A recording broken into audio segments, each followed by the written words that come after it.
Modi ಹಾದಿಯನ್ನ ಹಿಡಿದ್ರ DK Shivakumar. ಕರ್ನಾಟಕದಲ್ಲಿ Modi ಹಾದಿಯನ್ನ DK Shivakumar ಹಿಡಿದ್ರ ಅನ್ನುವಂಥ ಪ್ರಶ್ನೆ. 1200 ಕೋಟಿಗೂ ಹೆಚ್ಚು ಉಳಿಸಲು ಸಿಎಂ ಡಿಕೆ ಈಗ ತಂತ್ರವನ್ನ ರೂಪಿಸ್ತಾ ಇದ್ದಾರೆ. ಮೋದಿ ರೀತಿ ಅವರ ಒಂದು ದಾರಿಯನ್ನ ಹಿಡಿತಾ ಇದ್ದಾರಾ ಅನ್ನುವಂತಹ ಪ್ರಶ್ನೆ ಈಗ ಎಲ್ಲರಲ್ಲೂ ಕಾಡ್ತಾ ಇರುವಂಥದ್ದು. ಕರ್ನಾಟಕದಲ್ಲೂ ಕೂಡ ಈಗ ಮೋದಿ ಹಾದಿಯನ್ನ ಡಿಕೆ ಶಿವಕುಮಾರ್ ಏನಾದರೂ ಹಿಡಿದ್ರ 1200 ಕೋಟಿಗೂ ಹೆಚ್ಚು ಉಳಿಸಲು ಸಿಎಂ ಡಿಕೆ ಶಿವಕುಮಾರ್ ತಂತ್ರವನ್ನ ರೂಪಿಸ್ತಾ ಇದ್ದಾರೆ. ಮೋದಿ ರೀತಿ ಗಿವ್ ಇಟ್ ಅಪ್ ಅನ್ನುವಂತಿದ್ದಾರೆ ಸಿಎಂ ಡಿಕೆ ಶಿವಕುಮಾರ್. ಕರ್ನಾಟಕದ ಶ್ರೀಮಂತರೇ ನಿಮಗೆ ಗ್ಯಾರಂಟಿ ಬೇಕಿಲ್ಲ, ಶ್ರೀಮಂತರೇ ಗ್ಯಾರಂಟಿ ಬಿಟ್ಕೊಡಿ, ಗಿವ್ ಅಪ್ ಮಾಡಿ ಅಂತಿದ್ದಾರೆ ಡಿಕೆ ಶಿವಕುಮಾರ್. ಉಳ್ಳವರ ಪಾಲಾಗ್ತಾ ಇದೆಯಂತೆ ಕರ್ನಾಟಕದ ಗ್ಯಾರಂಟಿಗಳು. ಕರ್ನಾಟಕದಲ್ಲಿ ಇನ್ನು ಮುಂದೆ ಶ್ರೀಮಂತರಿಗೆ ಗ್ಯಾರಂಟಿ ಕಟ್ ಆಗುತ್ತೆ. ಯಾರೆಲ್ಲ ಶ್ರೀಮಂತರು ಇರ್ತಾರೆ ಅಂಥವರು ಕೂಡ ಗ್ಯಾರಂಟಿಯ ಒಂದು ಯೂಸ್ ಮಾಡ್ಕೊಳ್ತಾ ಇದ್ರು. ಹಾಗಾಗಿ ಗಿವ್ ಅಪ್ ಮಾಡಿ ಅಂತ ಈಗ ಡಿ ಕೆ ಶಿವಕುಮಾರ್ ಹೇಳ್ತಾ ಇರುವಂಥದ್ದು. 1200 ಕೋಟಿಗೂ ಹೆಚ್ಚು ಉಳಿಸಲು ಈಗ ಸಿಎಂ ಡಿ ಕೆ ಶಿವಕುಮಾರ್ ತಂತ್ರವನ್ನ ಮಾಡ್ತಾ ಇರುವಂಥದ್ದು. ಮೋದಿ ರೀತಿ ಗಿವ್ ಇಟ್ ಅಪ್ ಅಂತ ಹೇಳ್ತಿದ್ದಾರೆ. ಕರ್ನಾಟಕದ ಶ್ರೀಮಂತರೇ ನಿಮಗೆ ಗ್ಯಾರಂಟಿ ಬೇಕಾಗಿಲ್ಲ, ಸುಮ್ಮನೆ ಯಾಕೆ ನೀವು ಗ್ಯಾರಂಟಿಯನ್ನು ಬಳಸ್ಕೊಳ್ತಾ ಇದ್ದೀರಾ, ದಯವಿಟ್ಟು ಗ್ಯಾರಂಟಿಯನ್ನು ಗಿವ್ ಅಪ್ ಮಾಡಿ, ಶ್ರೀಮಂತರೇ ಗ್ಯಾರಂಟಿಯನ್ನು ಗಿವ್ ಅಪ್ ಮಾಡಿ ಅಂತ ಹೇಳ್ತಿದ್ದಾರೆ. ಉಳ್ಳವರ ಪಾಲಾಗ್ತಾ ಇದೆಯಂತೆ ಕರ್ನಾಟಕದ ಗ್ಯಾರಂಟಿ ಯೋಜನೆಗಳು. ಅಂದರೆ ಇದು ಬಡವರಿಗೆ ಸೇರಬೇಕು ಅನ್ನುವಂಥದ್ದು. ಯಾರಿಗೆ ಅಗತ್ಯ ಇಲ್ಲ, ಶ್ರೀಮಂತರು ಯಾರಿದ್ದಾರೆ ಅವರಿಗೆ, ಈಗ ಗೃಹಲಕ್ಷ್ಮಿ ಇರಬಹುದು, ಗೃಹಜ್ಯೋತಿ ಆಗಿರ್ಬೋದು, ಇವೆಲ್ಲ ಯಾರಿಗೆ ಅಗತ್ಯ ಇಲ್ಲ ಅಂಥವ್ರು ಗಿವ್ ಅಪ್ ಮಾಡಿ, ಸರ್ಕಾರಕ್ಕೆ ಉಳಿತಾಯವನ್ನು ಮಾಡಿ ಅನ್ನುವಂಥದ್ದು ಡಿ ಕೆ ಶಿವಕುಮಾರ್ ಅವರ ಒಂದು ಮಾತಾಗಿರುವಂಥದ್ದು. 1200 ಕೋಟಿಗೂ ಹೆಚ್ಚು ಉಳಿಸಲು ಸಿಎಂ ಡಿ ಕೆ ಶಿವಕುಮಾರ್ ತಂತ್ರವನ್ನು ರೂಪಿಸ್ತಿದ್ದಾರೆ. ಎಲ್ಲೋ ಒಂದು ಕಡೆ ಮೋದಿಯವರ ಹಾದಿಯನ್ನು ಹಿಡಿತಾ ಇದ್ದಾರಾ ಡಿ ಕೆ ಶಿವಕುಮಾರ್ ಅಂತ. ಗಿವ್ ಅಪ್ ಮಾಡಿ, ಯಾರು ಉಳ್ಳವರಿದ್ದೀರಾ, ಶ್ರೀಮಂತರಿದ್ದೀರಾ ಅಂಥವರು ಗ್ಯಾರಂಟಿಗಳನ್ನು ಗಿವ್ ಅಪ್ ಮಾಡಿ, ಸರ್ಕಾರಕ್ಕೆ ಉಳಿತಾಯವನ್ನು ಮಾಡಿ, ಯಾರಿಗೆ ಅಗತ್ಯ ಇದೆ, ಬಡವರು ಯಾರಿದ್ದಾರೆ ಅಂಥವರಿಗೆ ಇದು ಯೋಜನೆಗಳು ಉಪಯೋಗ ಆಗಲಿ, ಉಳ್ಳವರು ಯಾರಿದ್ದೀರಾ ಅಂಥವ್ರು ಗಿವ್ ಅಪ್ ಮಾಡಿ ಅಂತ ಡಿ ಕೆ ಶಿವಕುಮಾರ್ ಹೇಳ್ತಿದ್ದಾರೆ.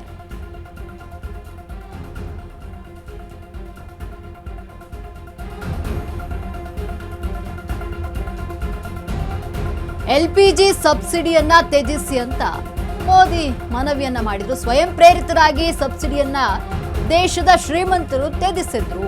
ಅದೇ ಮಾದರಿಯಲ್ಲಿ ಸುಧಾರಣೆಗೆ ಡಿ ಕೆ ಶಿವಕುಮಾರ್ ಈಗ ಮುಂದಾಗ್ತಾ ಇದ್ದಾರೆ. ಗೃಹಲಕ್ಷ್ಮಿ, ಗೃಹಜ್ಯೋತಿ ಲಾಭವನ್ನ ತ್ಯಜಿಸಿ ಅಂತ ಸಿಎಂ ಹೇಳ್ತಾ ಇರುವಂಥದ್ದು. ಮಹಿಳೆಯರ ಉಚಿತ ಪ್ರಯಾಣಕ್ಕೆ ಶಕ್ತಿ ಸ್ಮಾರ್ಟ್ ಕಾರ್ಡ್ ಅನ್ನ ಮಾಡಿಸ್ಕೊಳ್ಬೇಕಾಗುತ್ತೆ. ಸರ್ಕಾರಿ ಅಧಿಕಾರಿಗಳು, ನೌಕರರಿಗೆ ಕಾರ್ಡ್ ಸಿಗೋದಿಲ್ಲ. ಯಾರೆಲ್ಲ ಸರ್ಕಾರಿ ನೌಕರರಿರ್ತಾರೆ ಅಂಥವ್ರಿಗೆ ಸಿಗೋದಿಲ್ಲ. ತೆರಿಗೆ ಪಾವತಿದಾರರಿಗೆ ಶಕ್ತಿ ಯೋಜನೆಯ ಲಾಭ ಸಿಗಲ್ಲ ಇನ್ನು ಮುಂದೆ. ಗೃಹಲಕ್ಷ್ಮಿ ಯೋಜನೆಯಲ್ಲಿ ಆದಂತಹ ದುರ್ಬಳಕೆಗೂ ಕೂಡ ಈಗ ಬ್ರೇಕ್ ಬೀಳುತ್ತೆ. ಅಂದರೆ ಯಾರು ಉಳ್ಳವರಿದ್ದೀರಾ ಅಂಥವ್ರು ಗೃಹಲಕ್ಷ್ಮಿ, ಗೃಹಜ್ಯೋತಿ ಇವೆಲ್ಲವನ್ನ ಬಳಸ್ಕೊಳ್ತಾ ಇದ್ದೀರಿ ಅಂಥವ್ರಿಗೆ ಬ್ರೇಕ್ ಬೀಳುತ್ತೆ. LPG ಸಬ್ಸಿಡಿಯನ್ನು ತ್ಯಜಿಸಿ ಅಂತ ನರೇಂದ್ರ ಮೋದಿ ಅವರು ಹೇಳಿದರು. ಹಾಗಾಗಿ ಉಳ್ಳವರು ಅದನ್ನು ತ್ಯಜಿಸಿದ್ರು.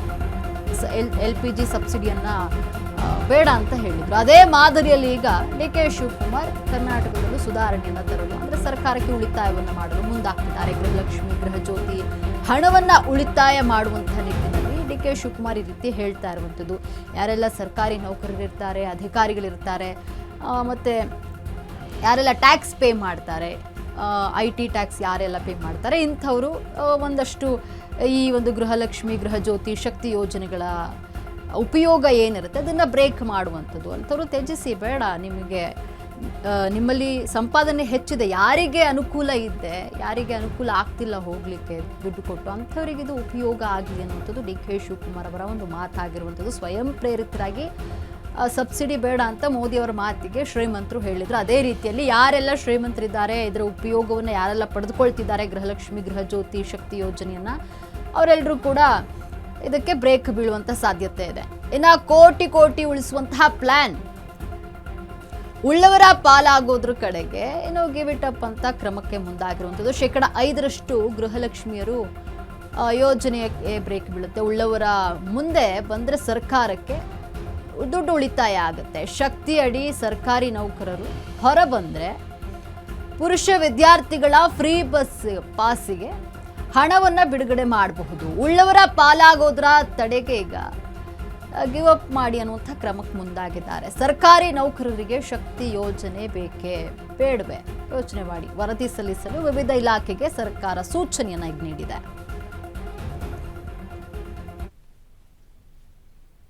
ಗ್ಯಾರಂಟಿ ಬೇಕಾ? ಮತ್ತೊಮ್ಮೆ ಅರ್ಜಿಯನ್ನ ಸಲ್ಲಿಕೆ ಮಾಡಿ. ಗೃಹಜ್ಯೋತಿ ಗೃಹಲಕ್ಷ್ಮಿ ಫಲಾನುಭವಿಗಳ ಜಾತಿ ಗಣತಿ ಗ್ಯಾರಂಟಿ ಪರಿಷ್ಕರಣೆಗೆ ಈಗ ಡಿ.ಕೆ. ಶಿವಕುಮಾರ್ ಮುಂದಾಗಿದ್ದಾರೆ. ನಿಮಗೇನಾದರೂ ಗ್ಯಾರಂಟಿ ಯೋಜನೆಗಳು ಬೇಕು ಅಂದರೆ ಮತ್ತೆ ನೀವು ಅರ್ಜಿಯನ್ನು ಸಲ್ಲಿಸಬೇಕಾಗುತ್ತೆ. ಏನು ಗ್ಯಾರಂಟಿ ಪರಿಷ್ಕರಣೆಗೆ ಈಗ ರಾಜ್ಯ ಸರ್ಕಾರ ಮುಂದಾಗಿದೆ. ನಿಮಗೇನಾದರೂ ಗ್ಯಾರಂಟಿ ಯೋಜನೆಗಳು ಬೇಕು ಅನ್ನುವಂಥ ರೀತಿಯಲ್ಲಿ ಇದ್ದರೆ ಮತ್ತೆ ಅರ್ಜಿಯನ್ನು ಸಲ್ಲಿಸಬೇಕಾಗುತ್ತೆ. ಗೃಹಜ್ಯೋತಿ ಗೃಹಲಕ್ಷ್ಮಿ ಈ ರೀತಿ ಪಂಚ ಗ್ಯಾರಂಟಿಯನ್ನು ನೀಡಿದ್ರು. ಈಗ ಅದಕ್ಕೆ ಮರು ಅರ್ಜಿಯನ್ನು ಹಾಕಬೇಕಾಗುತ್ತೆ. ಜಾತಿವಾರು ಫಲಾನುಭವಿಗಳ ಲೆಕ್ಕವನ್ನ ಮಾಡ್ತಾರಾ? ಇಲ್ಲಿ ಹೊಸ ಅರ್ಜಿಯ ಮೂಲಕವಾಗಿ ಫಲಾನುಭವಿಗಳ ಜಾತಿ ಗಣತಿ ಆಗುತ್ತಾ?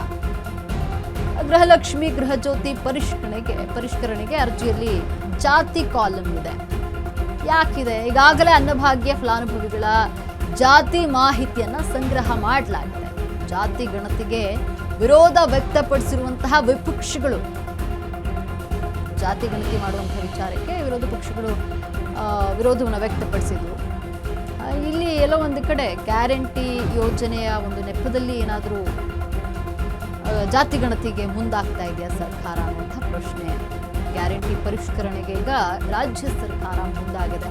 ನಿಮಗೇನಾದರೂ ಗ್ಯಾರಂಟಿ ಯೋಜನೆಗಳು ಬೇಕಪ್ಪ, ನಮಗೆ ನಾವು ಪಡೆದುಕೊಳ್ಬೇಕು ಅನ್ನೋ ಥರ ಇದ್ದರೆ ಹೋಗಿ ಮತ್ತೆ ಮರು ಅರ್ಜಿಯನ್ನು ಸಲ್ಲಿಸಬೇಕಾಗುತ್ತೆ. ಹೊಸ ಅರ್ಜಿಯ ಮೂಲಕವಾಗಿ ಫಲಾನುಭವಿಗಳಿಗೆ ಈ ಒಂದು ಸೌಲಭ್ಯಗಳು ಸಿಗುತ್ತೆ. ಅದರ ಜೊತೆಗೆ ಒಂದು ಜಾತಿಯ ಕಾಲಮ್ ಕೂಡ ಇರುವಂಥದ್ದು. ಗೃಹಲಕ್ಷ್ಮಿ ಗೃಹಜ್ಯೋತಿಯಲ್ಲಿ ಕೂಡ ಜಾತಿಯ ಕಾಲಮ್ ಇದೆ.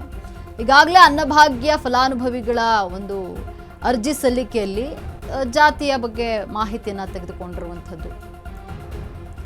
ಗ್ಯಾರಂಟಿ ಪರಿಷ್ಕರಣೆಗೆ ಈಗ ರಾಜ್ಯ ಸರ್ಕಾರ ಮುಂದಾಗಿದೆ. ನಿಮಗೇನಾದರೂ ಗ್ಯಾರಂಟಿ ಯೋಜನೆಗಳು ಬೇಕು ಅನ್ನುವಂಥದ್ದಿದ್ರೆ ಮತ್ತೆ ಮರು ಅರ್ಜಿಯನ್ನು ಸಲ್ಲಿಸಬೇಕಾಗುತ್ತೆ. BPL ಕಾರ್ಡ್ ಹೊಂದಿರುವವರ ಜಾತಿ ಮಾಹಿತಿ ಸಂಗ್ರಹ ಫಿಕ್ಸ್. ಗೃಹಲಕ್ಷ್ಮಿ ಗೃಹಜ್ಯೋತಿ ಫಲಾನುಭವಿಗಳ ಜಾತಿ ಮಾಹಿತಿಯನ್ನ ಸಂಗ್ರಹ ಮಾಡಲಾಗ್ತಾ ಇದೆ. ಜಾತಿವಾರು ಫಲಾನುಭವಿಗಳ ಲೆಕ್ಕ ಸಿಗುತ್ತೆ ನೋಡಿ. ಅದಕ್ಕೆ ತಕ್ಕಂತೆ SC ಮತ್ತು ST ಅವರ ಒಂದು ಅನುದಾನ ಗ್ಯಾರಂಟಿಗೆ ಬಳಕೆಯಾಗುತ್ತೆ.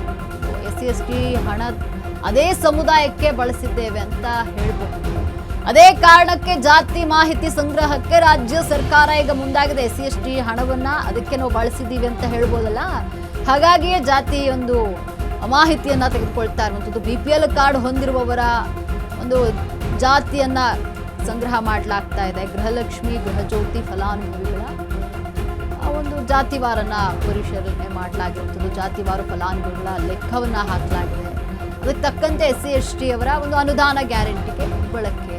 SC/ST ಹಣ ಅದೇ ಸಮುದಾಯಕ್ಕೆ ಬಳಸಿದ್ದೇವೆ ಅಂತ ಹೇಳಬಹುದಲ್ಲ ನೋಡಿ. ಹಾಗಾಗಿ ಅದೇ ಕಾರಣಕ್ಕೆ ಜಾತಿ ಮಾಹಿತಿಯ ಸಂಗ್ರಹಕ್ಕೆ ಈಗ ರಾಜ್ಯ ಸರ್ಕಾರ ಮುಂದಾಗ್ತಾ ಇರುವಂಥದ್ದು. ಏನು ಗ್ಯಾರಂಟಿ ಯೋಜನೆಗಳಲ್ಲಿ ಯಾಕೆ ಜಾತಿ ಕಾಲಮ್ ಅಂತ ನೋಡೋದಾದ್ರೆ SC/ST ಅವರಿಗೆ ನಿಮ್ಮ ಹಣ ಏನಿತ್ತು ಅದು ನಿಮಗೆ ಕೊಟ್ಟಿದ್ದೀವಿ ಅಂತ ಹೇಳ್ಬೋದಲ್ಲ. ಸೊ ಹಾಗಾಗಿ ಗ್ಯಾರಂಟಿ ಜಾತಿ ಗಣತಿ ಮತದಾರರ ಚೀಟಿ ಆಧಾರ್ ಪಡಿತರ ಚೀಟಿ ಮಾಹಿತಿಯನ್ನ ಸಂಗ್ರಹ, ಫಲಾನುಭವಿಗಳ ಜಾತಿ ಮಾಹಿತಿಯನ್ನ ಕೇಳುವಂಥದ್ದು ಸಿಬ್ಬಂದಿ, ಜಾತಿವಾರು ಫಲಾನುಭವಿಗಳ ಲೆಕ್ಕ ಹಾಕುವ ಯೋಜನೆ ಸರ್ಕಾರದ್ದು. ಗೃಹಜ್ಯೋತಿಯ ಬಗ್ಗೆ ಮನೆ ಮನೆಗೆ ತೆರಳಿ ಒಂದು ಯೋಜನೆಯನ್ನ ಪರಿಶೀಲನೆ ಮಾಡುವಂಥದ್ದು. ಮತದಾರರ ಚೀಟಿ ಆಧಾರ್ ಪಡಿತರ ಚೀಟಿ ಮಾಹಿತಿಯನ್ನು ಸಂಗ್ರಹ ಮಾಡಲಾಗ್ತಾ ಇದೆ. ಫಲಾನುಭವಿಗಳ ಜಾತಿ ಮಾಹಿತಿಯನ್ನು ಕೂಡ ಇಲ್ಲಿ ಸಿಬ್ಬಂದಿ ಕೇಳ್ತಾ ಇರುವಂಥದ್ದು. ಜಾತಿವಾರು ಫಲಾನುಭವಿಗಳ ಲೆಕ್ಕ ಹಾಕುವ ಯೋಜನೆ ಈಗ ಸರ್ಕಾರದ್ದಾಗಿದೆ ನೋಡಿ. ಗೃಹಜ್ಯೋತಿಯ ಬಗ್ಗೆ ಮನೆ ಮನೆಗೆ ತೆರಳಿ ಯೋಜನೆ ಪರಿಶೀಲನೆ ಮಾಡಲಾಗ್ತಾ ಇದೆ. ಅದರ ಜೊತೆಗೆ ಮತದಾರರ ಚೀಟಿ ಆಧಾರ್ ಕಾರ್ಡ್ ಪಡಿತರ ಚೀಟಿಯನ್ನ ಸಂಗ್ರಹ ಅಂದ್ರೆ ಅದರ ಮಾಹಿತಿಯನ್ನು ತೆಗೆದುಕೊಳ್ಳಲಾಗ್ತಾ ಇರುವಂಥದ್ದು. ಫಲಾನುಭವಿಗಳ ಜಾತಿ ಮಾಹಿತಿಯನ್ನ ಈಗ ಸಿಬ್ಬಂದಿ ಕೇಳ್ತಿದ್ದಾರೆ. ಜಾತಿವಾರು ಫಲಾನುಭವಿಗಳ ಲೆಕ್ಕ ಹಾಕುವಂತಹ ಯೋಜನೆ ಈಗ ಸರ್ಕಾರದ್ದು. ಅಂದ್ರೆ ಈ ನೆಪದಲ್ಲಿ ಒಂದು ಜಾತಿಯ ಪರಿಶೀಲನೆ ಆಗ್ತಾ ಇರುವಂಥದ್ದು. ಆಧಾರ್ ಕಾರ್ಡ್ ಮತ್ತೆ ಮತದಾರರ ಚೀಟಿ ಪಡಿತರ ಚೀಟಿ ಇವೆಲ್ಲವನ್ನ ಕೇಳುವಂಥದ್ದು. ಜೊತೆಗೆ ಯಾವ ಜಾತಿ ಏನು ಅನ್ನುವಂಥ ಒಂದಷ್ಟು ಲಿಸ್ಟ್ಗಳನ್ನು ಮಾಡಿಕೊಳ್ತಾ ಇರುವಂಥದ್ದು. ಜಾತಿವಾರು ಫಲಾನುಭವಿಗಳ ಲೆಕ್ಕದ ಯೋಜನೆ ಸರ್ಕಾರದ್ದಾಗಿದೆ.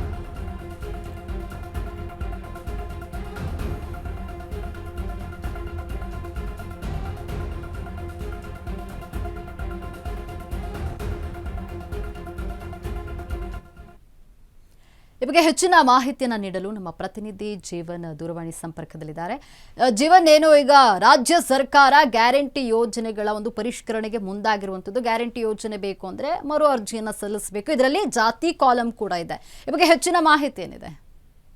ಎಸ್ ಲಕ್ಷ್ಮಿ, ಏನು ಒಂದು ಗ್ಯಾರಂಟಿಗಳ ಸರ್ಕಾರದ ಗ್ಯಾರಂಟಿಗಳೇನಿದ್ದಾವೆ ಇದರ ಪರಿಷ್ಕರಣೆಗೆ ಈಗ ಸದ್ಯ ಸರ್ಕಾರ ಅಧಿಸೂಚನೆಯನ್ನು ಹೊರಡಿಸಿರುವಂಥದ್ದು. ಯಾಕಂದರೆ ಸಾಕಷ್ಟು ಜನ ಡೆತ್ ಆಗಿದ್ದಾರೆ. ಡೆತ್ ಆಗಿರೋರಿಗೂ ಕೂಡ ಈ ಒಂದು ಗ್ಯಾರಂಟಿಯ ಹಣ ಹೋಗ್ತಿದೆ ಅನ್ನೋ ಒಂದು ವಿಚಾರವಾಗಿ ಈ ಒಂದು ಪರಿಷ್ಕರಣೆಗೆ ಸರ್ಕಾರ ಮುಂದಾಗಿರುವಂಥದ್ದು. ಈ ಒಂದು ಪರಿಷ್ಕರಣೆಯಲ್ಲಿ ಇನ್ನು ಇದರ ಜೊತೆಗೆ ಏನು ಸರ್ಕಾರ ಒಂದು ಜಾತಿ ಕಾಲಮನ್ನು ಅಳವಡಿಸಿದೆ ಅನ್ನೋ ಒಂದು ಮಾಹಿತಿಗಳು ಸಿಗ್ತಾ ಇರುವಂಥದ್ದು. ಯಾಕಂದರೆ ಈಗ ಆಲ್ರೆಡಿ ಎಲ್ರಿಗೂ ಗೊತ್ತಿರೋ ಹಾಗೆ ಅನ್ನಭಾಗ್ಯ ಏನು ಯೋಜನೆ ಇದೆ, ಅನ್ನಭಾಗ್ಯ ಯೋಜನೆಗೆ BPL ಕಾರ್ಡ್ ಯಾರಿದ್ದಾರೆ ಅವರ ಜಾತಿವಾರು ಲೆಕ್ಕಾಚಾರವನ್ನು ಮಾಹಿತಿಯನ್ನು ಕಲೆಕ್ಟ್ ಮಾಡ್ತಿರುವಂಥದ್ದು ಸರ್ಕಾರ. ಈ ಒಂದು ವಿಚಾರವಾಗಿ ಕೆಲವೊಂದು ಗೊಂದಲಗಳು ಕೂಡ ಉಟ್ಕೊಂಡಿದ್ವು. ವಿಪಕ್ಷಗಳು ಅನ್ನ ಕೊಡಲಿಕ್ಕೂ ಅಂದರೆ ಜನರ ಅನ್ನಕ್ಕೂ ಕೂಡ ಜಾತಿ ಲೆಕ್ಕಾಚಾರ ಆಗ್ತಿದ್ದಾರೆ ಕಾಂಗ್ರೆಸ್ನವರು ಅನ್ನೋ ಒಂದು ಆರೋಪಗಳನ್ನು ವಿಪಕ್ಷದವರು ಮಾಡಿದರು. ಆದರೆ ಈ ಒಂದು ವಿಚಾರವಾಗಿ ಇನ್ನು ಗ್ಯಾರಂಟಿ ಯೋಜನೆಯಾದಂತಹ ಗೃಹಲಕ್ಷ್ಮಿ ಹಾಗೂ ಗೃಹಜ್ಯೋತಿ ಯೋಜನೆಗೂ ಕೂಡ ಈಗ ಜಾತಿ ಕಾಲಂ ಬರುತ್ತೆ ಅನ್ನೋ ಒಂದು ಮಾತುಕತೆ ಇರುವಂಥದ್ದು, ಮಾಹಿತಿ ಇರುವಂಥದ್ದು. ಸದ್ಯ ಅದು ಎಷ್ಟರ ಮಟ್ಟಿಗೆ ನಿಜ ಅನ್ನೋದು ಗೊತ್ತಾಗಬೇಕು. ಅಂದರೆ ಈ ಒಂದು ಲೆಕ್ಕಾಚಾರದಲ್ಲಿ ಗ್ಯಾರಂಟಿ ವಿಚಾರವಾಗಿ ಏನು ಜಾತಿ ಏನೊಂದು ಲೆಕ್ಕಾಚಾರ ಆಗ್ತಿದ್ದಾರೆ, ಇದರಿಂದ ಜಾತಿವಾರು ಎಷ್ಟು ಜನರಿಗೆ ಗ್ಯಾರಂಟಿ ತಲುಪ್ತಿದೆ, ಫಲಾನುಭವಿಗಳು ಯಾರ್ಯಾರಿದ್ದಾರೆ ಅನ್ನೋ ಒಂದು ಮಾಹಿತಿ ಈಗ ಸರ್ಕಾರಕ್ಕೆ ಅಧಿಕೃತವಾಗಿ ಸಿಗುತ್ತೆ ಅನ್ನೋ ಒಂದು ಲೆಕ್ಕಾಚಾರದಲ್ಲೂ ಕೂಡ ಈ ಒಂದು ಪರಿಷ್ಕರಣೆಯ ಜೊತೆ ಜಾತಿ ಮಾಹಿತಿಯನ್ನು ಕೂಡ ಸಂಗ್ರಹ ಮಾಡ್ತಿದ್ದಾರೆ ಅನ್ನೋ ಮಾಹಿತಿ ಇದೆ. ಇನ್ನು ಇದರ ಜೊತೆ ಇನ್ನು SCP TSP ಹಣದ ವಿಚಾರವಾಗಿ ಸಾಕಷ್ಟು ಗೊಂದಲಗಳು ಈ ಹಿಂದೆ ಹುಟ್ಟುಕೊಂಡಿದ್ರು. ಈ ಒಂದು ಹಣವನ್ನು ಬೇರೆ ಒಂದು ಗ್ಯಾರಂಟಿ ಯೋಜನೆಗಳಿಗೆ ಬಳಕೆ ಮಾಡ್ತಿದ್ದಾರೆ ಅನ್ನೋ ಒಂದು ಮಾಹಿತಿಗಳಿಗೂ ಕೂಡ ಏನೊಂದು ಈ ಒಂದು ಆರೋಪವನ್ನು ಕೂಡ ಸರ್ಕಾರದ ಮೇಲೆ ಸಾಕಷ್ಟು ವಿಪಕ್ಷದಲ್ಲಿರುವಂಥ ನಾಯಕರು ಕೂಡ ಮಾಡಿದರು. ಆ ಒಂದು ಸಂದರ್ಭದಲ್ಲಿ ಈ ಒಂದು ವಿಚಾರಕ್ಕೆ ಇದಕ್ಕೆ ಬ್ರೇಕ್ ಎಲ್ಲೋ ಒಂದು ಪುಷ್ಟಿ ತಂದುಕೊಡ್ಲಿಕ್ಕೋಸ್ಕರ ಏನಾದರೂ ಈ ಒಂದು ಮಾಹಿತಿಯನ್ನು ಸಂಗ್ರಹ ಮಾಡ್ತಿದ್ದಾರಾ ಅನ್ನೋ ಒಂದು ಮಾಹಿತಿ ಇರುವಂಥದ್ದು. ಇನ್ನು ಈ ಒಂದು ಏನೆಲ್ಲ ಗ್ಯಾರಂಟಿಗಳಿದ್ದಾವೆ ಇದರ ಪರಿಷ್ಕರಣೆ ಜೊತೆ ಜಾತಿ ಮಾಹಿತಿ ಸಂಗ್ರಹ ಮಾಡಿದ್ರೆ ಫಲಾನುಭವಿಗಳು ಜಾತಿವಾರು ಲೆಕ್ಕ ಸಿಗುತ್ತೆ. ಅದರ ಜೊತೆಗೆ ಈ SC ST ಸಮುದಾಯದ ಹಣ ಅವರಿಗೆ ತಲುಪ್ತಾ ಇದೆ ಅನ್ನೋ ಒಂದು ಅಂದರೆ ಅವರಿಗೆ ತಲುಪ್ತಿಲ್ಲ ಅನ್ನೋ ಒಂದು ಆರೋಪಕ್ಕೆ ನಾವು ಪುಷ್ಟಿಯನ್ನು ಕೊಡ್ಬೋದು. ಅವರಿಗೆ ತಲುಪ್ತಿದೆ ಅನ್ನೋ ಒಂದು ಈ ಒಂದು ರೆಕಾರ್ಡ್ ಮೂಲಕ ನಾವು ತೋರಿಸ್ಬೋದು ಅನ್ನೋ ಒಂದು ಮೂಲಕ ಸದ್ಯ ಪರಿಷ್ಕರಣೆಯಲ್ಲಿ ಜಾತಿವಾರು ಮಾಹಿತಿಯನ್ನು ಕಲೆಕ್ಟ್ ಮಾಡಲಿಕ್ಕೆ ಮುಂದಾಗಿರೋದು ಸರ್ಕಾರ. ಲಕ್ಷ್ಮಿ, ಧನ್ಯವಾದ ಜೀವನ್ ನಿಮ್ಮೆಲ್ಲ ಮಾಹಿತಿಗಾಗಿ.